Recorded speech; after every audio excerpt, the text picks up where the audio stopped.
Alright, this is part 2 for 7.4. I will be looking at example 16, discussing that in this video. Okay, so example 16 already gives you a tree diagram that's partially completed. And you can see, read through the problem, you have two shirt suppliers and then the probability of getting either a blue or a gray from each one. So if I were to just redraw that briefly, here I have the supplier called 280, and then this is Netsshirts.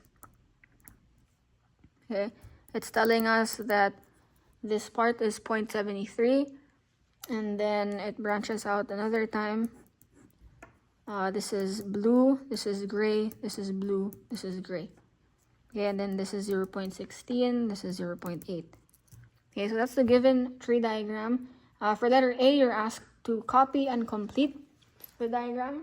Okay, well, to do that, all you have to do is subtract 1 from each, what do you call it? Vertex. Okay, each part. So if this is 0.73, you just have to get the complement. So that's going to be 1 minus 0.73, which should give you 0.27. Okay. And then if this is 0.16, you do 1 minus 0.16, that's 0.84. Okay, this is 0.8, so this should be 0.2. Okay, so that's for letter A.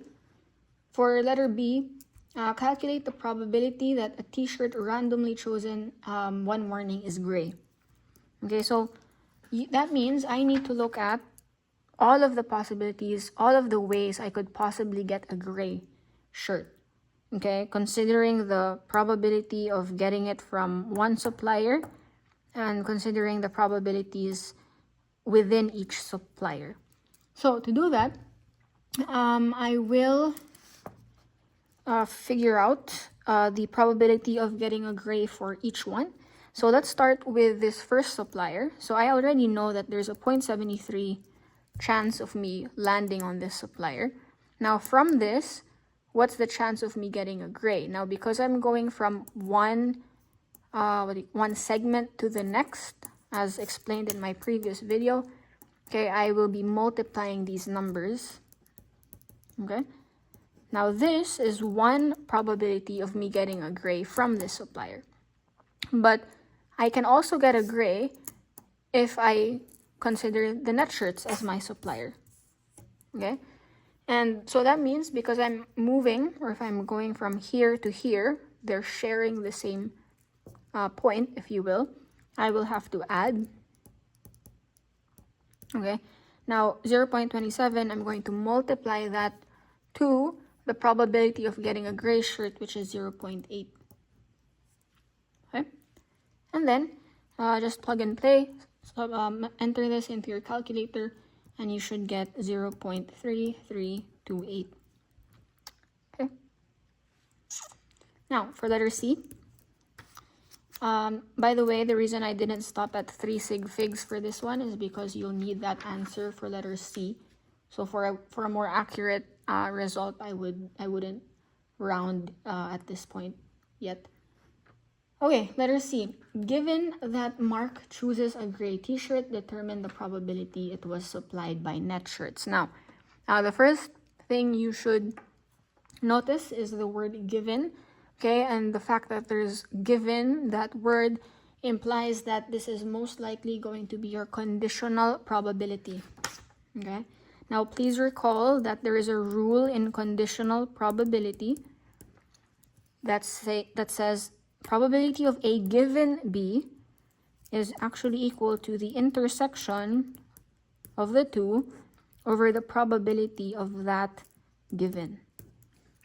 Okay, so for this problem, we're going to just directly apply this, except that A here will be my Netsshirts.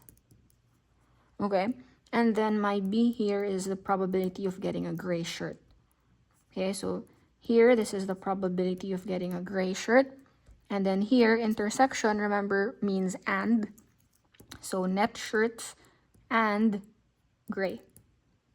Okay, from letter B, I already know what the probability of getting gray would be. and that's 0.3328. The only thing I need to figure out now is what's the probability of getting getting a gray shirt and it being from Netshirts.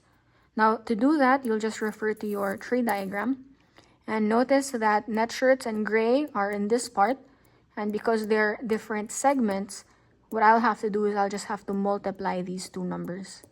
Okay? So that's 0.27 times 0.8. Okay, 0.27 times 0.8, and then divide that by 0.3328. Your answer should be 0.649. And this now is to 3 sig figs. So again, I didn't have to round anything beforehand. Okay, so that is basically what you'll need to know for a tree diagram. Make sure you know how to find the missing parts, and then the relationships with whether I am multiplying or adding them, as well as previous rules that we've talked about for conditional probability, intersections, and so on.